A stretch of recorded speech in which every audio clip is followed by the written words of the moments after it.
Welcome, Tea Family. Welcome, welcome. How is everybody this Sunday afternoon? I hope you're all doing well.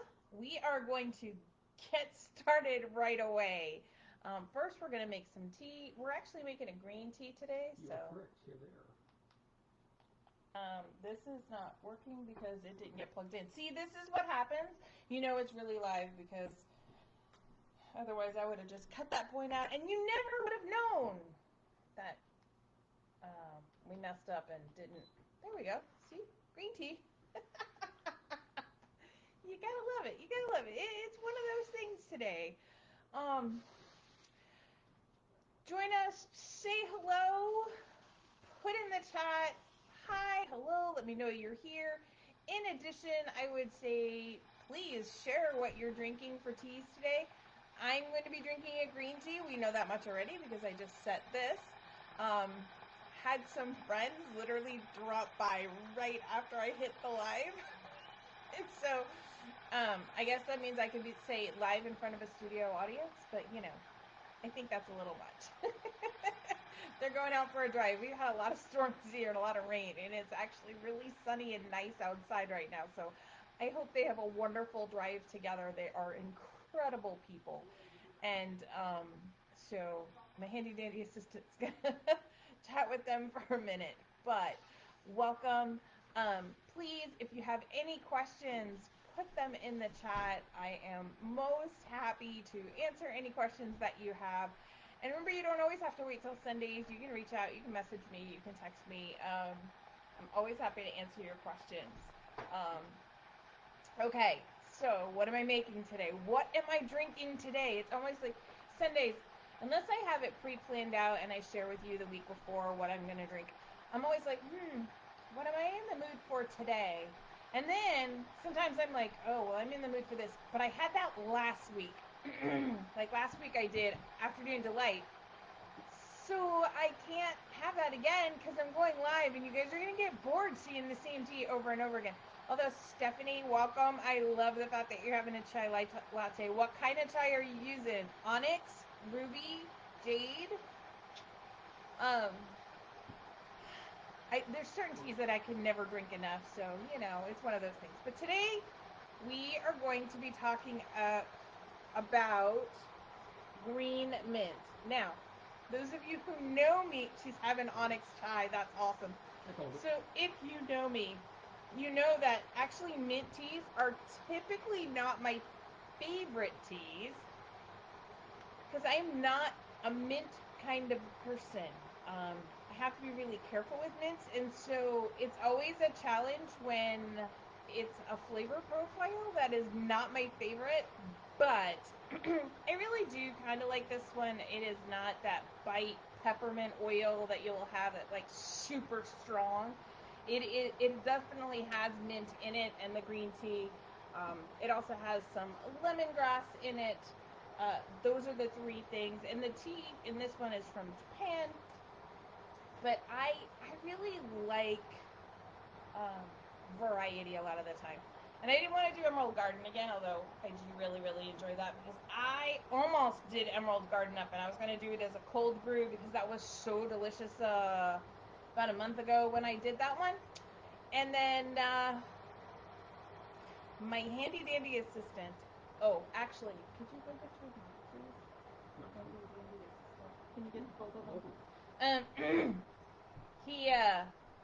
He accidentally mixed something in with the Emerald Garden, which is sometimes his kick. He's like, oh, try them all at the same time when we're at events. But look at this. Mad scientist. Now you know exactly who's who. So that I got these. So it was my birthday yesterday, and I have some wonderful, amazing friends who, yay, Diane's drinking Harmony, who made this for me. And I love this because this is nice and really big, which means I can take it to shows. But she also made this and for my handy dandy assistant. Is that not amazing? I thought it was so fun and so wonderful. So, but he will sometimes tell people to try all three, you know, of the free samples that we have at the live events. And it's like, mix them up, drink them all together. And I'm always like, don't, yeah. He is how he is. But in this case, he accidentally mixed something in with the Harmony, or with the Emerald Garden, so I was like, I'll make a different green tea.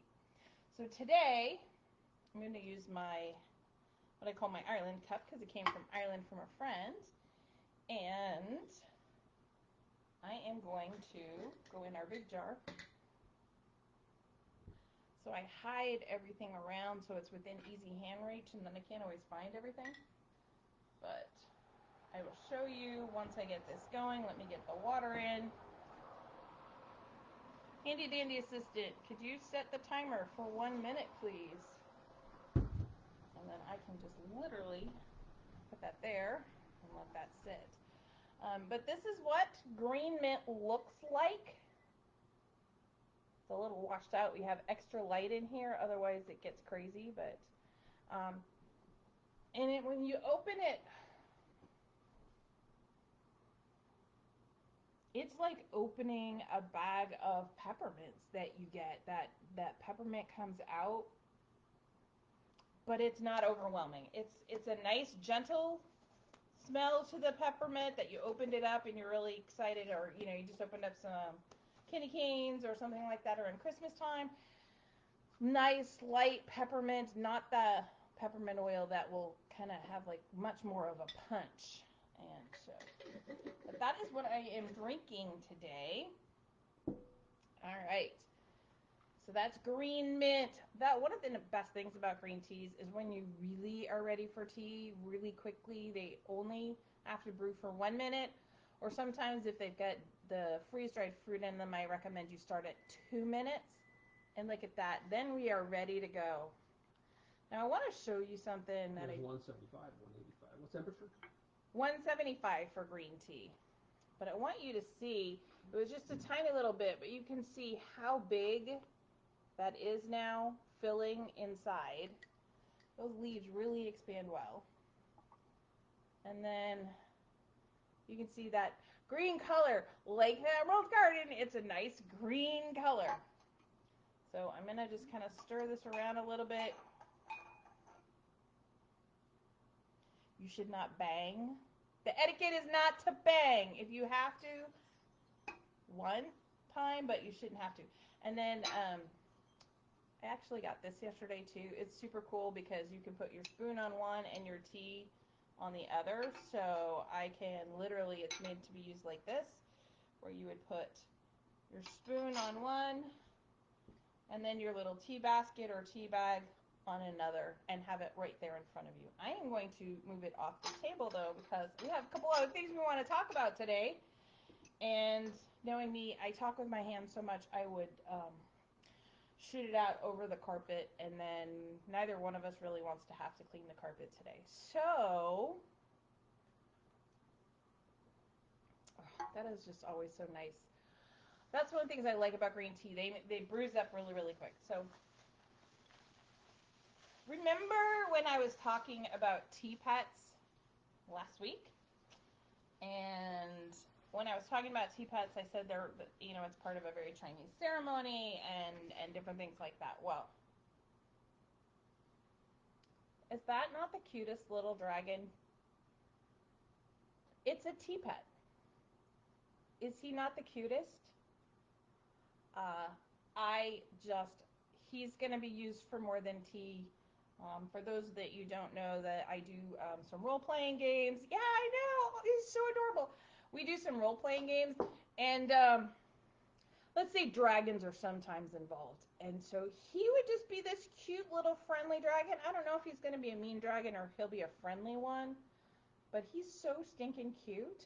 But this is an example of a tea pet, just like I was talking about last week. So that is amazing. All right. Remember, in the chat, ask your questions. I do have a question for you all. You ready? You ready? How many years do you think after you plant a seed for a tea plant, that Camellia sinensis plant, all right?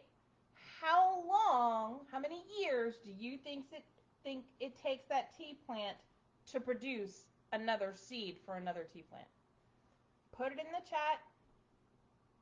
Handy dandy assistant, 37. 37 years? Wow. I will tell you, it is less than 37 years. But more than one. Stephanie's got a guess of 17.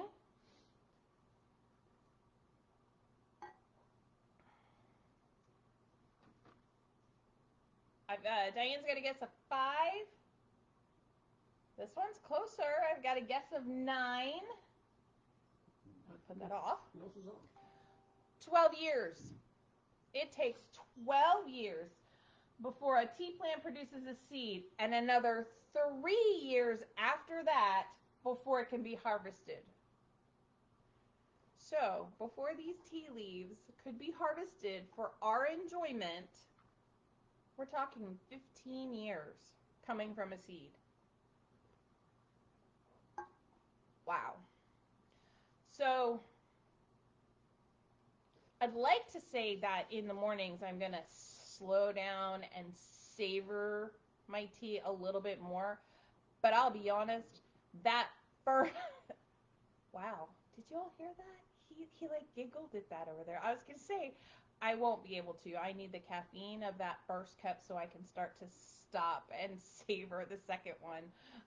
Sort of like I did Friday afternoon when I made that Onyx chai latte myself and just wanted something to relax and enjoy and sip. But that's a long time for a tea plant. Fortunately, they can produce more than one.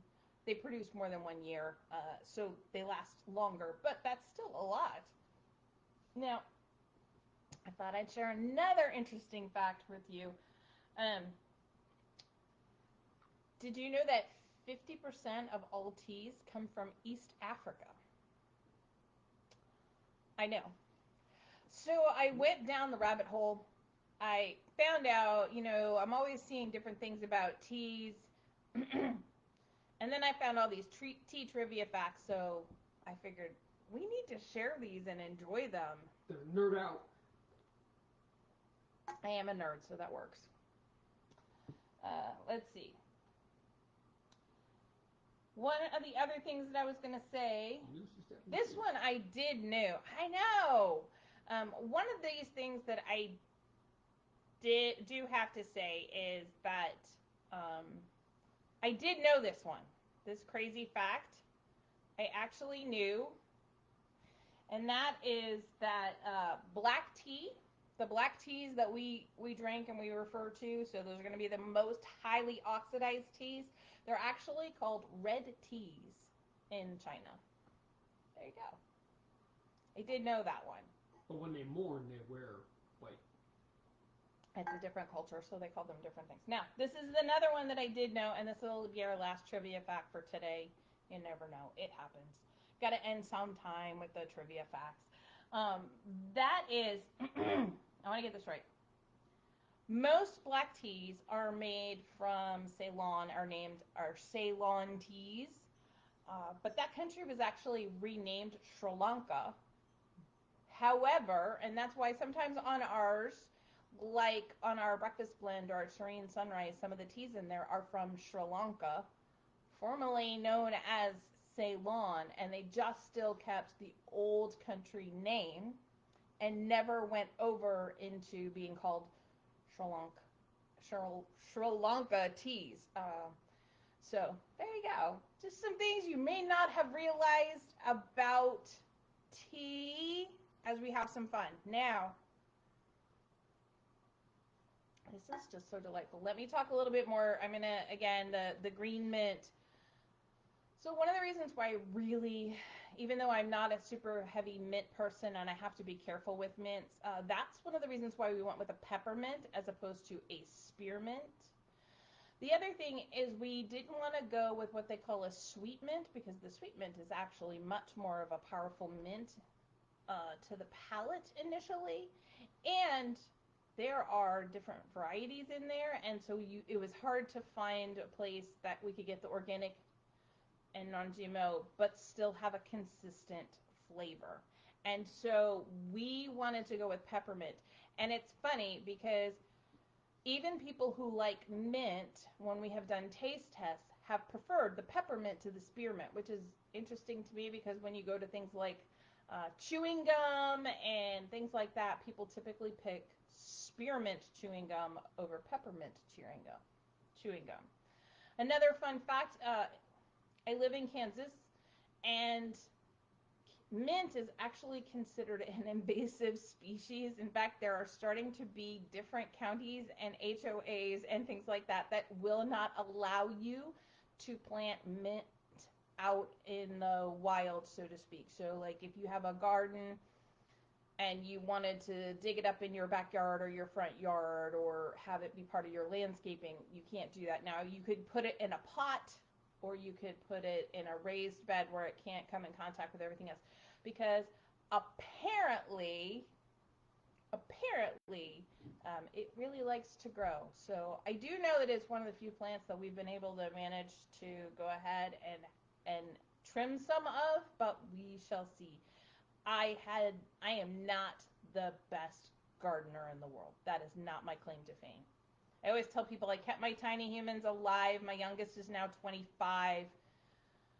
My eldest is in her 30s. Like, I feel like I did my job, but my tiny humans could be like, Mom, Mom, like, I'm hungry. Oh, yeah, I've been working for a while. Okay, yeah, let me start supper, or let me start lunch, or let me do breakfast real quick. And but plants, they don't do that. They don't send me a text, or they don't go, Nona, come on, let's go, it's time to water me, or the sun's a little too much for me right now, can you move me? And so yeah, I don't do so well with plants. Maybe someday they'll have that ability. Stephanie says her husband is so upset she has mint out back and he keeps yanking it out and it keeps coming back. See, see, I was reading on Google just a couple of days ago, and I have it highlighted. And Google has learned that I like to know anything that's going on in the world of tea. And so that article came up about Kansas, that it's being considered in many places an invasive species. I just thought, that sounds so funny. We'll have to go over there and dig it up and transplant it here. Yeah. Is it peppermint, Stephanie? Is it peppermint, sweet mint, or spearmint? Because if it's peppermint, my handy dandy assistant says he'll have to go over there and grab it and take it home and bring it over here so we have more. So we'll have to see. But one of the things I like about the green mint is the balance between the mint and the green tea. Again, I'm not one that on the palate, I like things that are unbalanced. I prefer to have very balanced. And so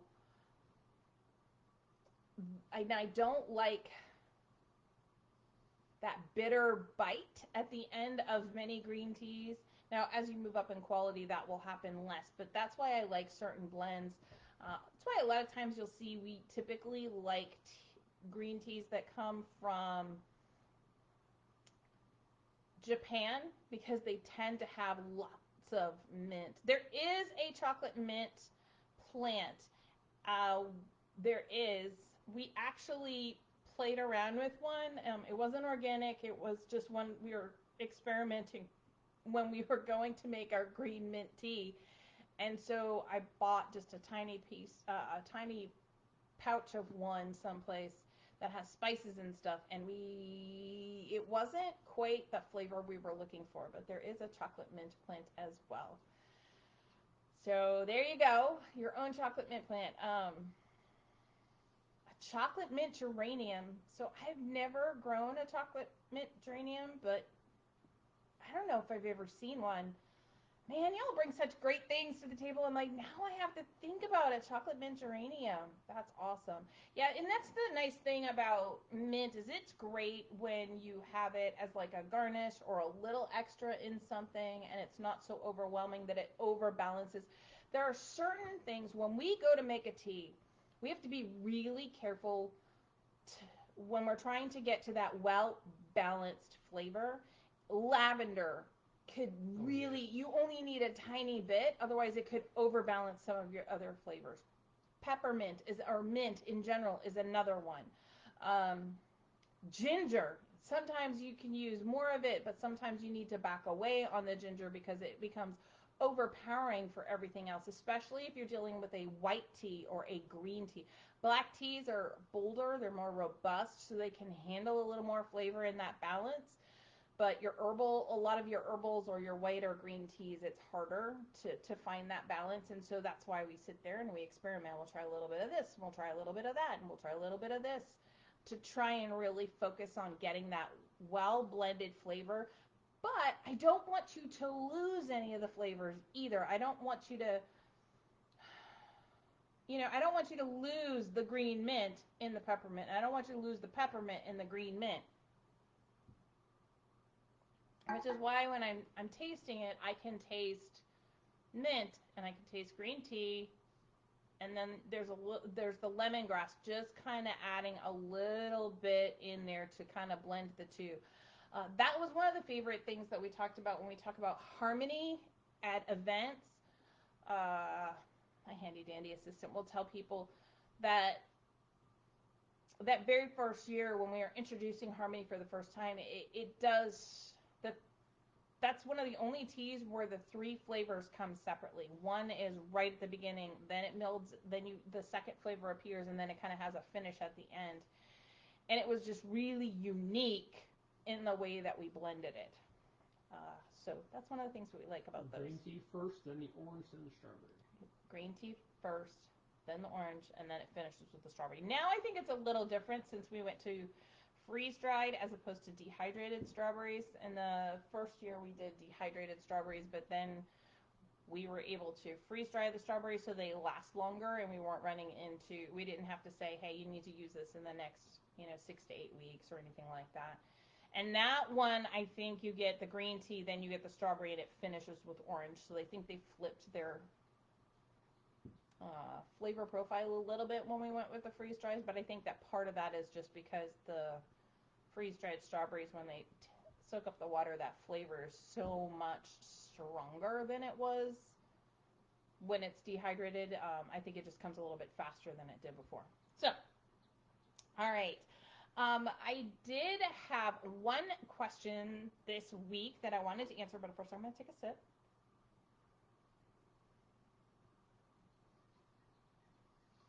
Okay, and that is, what is the difference between a sun tea and what we call a moon tea or a counter tea? And that is actually an amazing question because they are slightly different. Let's see, Diane said she did notice that with her first cup of Harmony too. So a sun tea, you take the tea bags, you fill the container with water, you put the tea or the tea bags in there, depending on how you do it. We just put the tea in there, but you put the tea in there, and then you put it out in the sun. And the idea is you're doing it more in the warmer weather, and so the heat and the sunlight are actually brewing the tea almost as like a warm brew. It's not really hot, it's not the boiling water, but it's a warm brew. Most people do black tea, that's why I'm going to kind of talk in those terms. Whereas a counter tea is a lot of times what we will do before a show, in that we know we want it to be cold. So literally we will put the water in there, room temperature water in our mason jar. We will put the tea in, then we'll close it up, and then we could leave it on the counter, or we could put it in the fridge. But typically we'll leave it on the counter. We set a timer for 2 hours, and then we come and we remove the tea leaves because we want it to stop brewing. We don't want it to continue to get bitter and overactive with the tannins. And then we'll put it in the fridge. That's all staying room temperature. There's no lights on it. There's no sunlight. There's nothing like that. What it is just simply, can you get me a jar to put that in? It is just simply a tea, and it's been cold brewed in that manner. And so that's what the difference is. Sun tea still has sunlight and the heat from the sun that make it a sun tea. Now, I talked about it, and one of the things is green mint is one of the favorite iced or cold teas that we do at events. So here's how we do it, and this is why I said we remove them. We have this great filter that we bought, and we'll literally put the tea leaves in here, We put the water in here, and then this is made to just go on your mason jar. And then I can still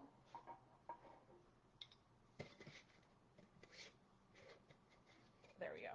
Helps if you get it on the right ring. But I can still get that all sealed up so I could leave it. Typically, I could do this if I wanted to. There's obviously nothing in there now, but it stays completely sealed. And then at the end of the time, I can take my rings and everything off. I can pull this out. I can set this aside like I do this one, put it in the dish, and then I can reuse this. I can still brew this multiple times. So you don't lose the ability to brew multiple times just because you're doing a sun tea or a counter tea. So I hope that answers your question. That was one of the ones that I did get this week. What's the difference? Because sometimes I'll talk about it as a sun tea. Sometimes I'll talk about it as a counter tea. Now, typically when I'm talking about an iced tea, I'm talking about something that's a little bit different. That is something that we have actually brewed hot, and then we once it's brewed hot, then we cool it down, typically by leaving it on the counter till it gets to about room temperature after we've removed the tea leaves, and then putting it in the fridge overnight for the next day. There's two reasons why I like to do iced tea that way. Number one, typically I'm talking about black teas, and I'm going to want to add sugars to them, or stevia to them, or honey to them, or something on that idea. Simple syrup. Or a simple syrup. If I brew it hot, I can actually add real sugar or something that is harder to mix in, and then I can remove that. And so it's already kind of pre-sweetened if we're ready to go. And then I just take the leaves and everything out, twist it up, put it in the fridge, and I am good to go. So that's what I had for questions. Do you all have any other questions? Don't be shy. It's nice to be back on Facebook where it's easy for me to see some of this stuff. All right. All right, well, if you all don't have any other questions, thanks for joining me. I appreciate it. Enjoy your Onyx Chai Latte and your Harmony Tea. I'm not even going to ask. I'm confident that Diane did a hot tea for her Harmony Tea. I almost went with that. In fact, my handy-dandy assistant, he even had suggested it because I was like, I feel like a green tea today, but... It's seasonal. We need it. It is seasonal. I don't know why. Why do we feel like green teas are only for like spring and summer? Why don't we think of green teas year round as much? I don't know. Well, definitely Harmony is a seasonal blend because of the strawberries, and we always try and make that up during the strawberry season. So that's one of the reasons why we do that. But a lot of people, it's funny if you watch, people typically drink more black teas in the winter, and they typically drink more green teas in the spring and summer. I don't know why we do it that way. Interesting question. All right, everybody. I hope you have a wonderful week with no crazy tornadoes or storms or anything else. And I will see you next Sunday. Bye.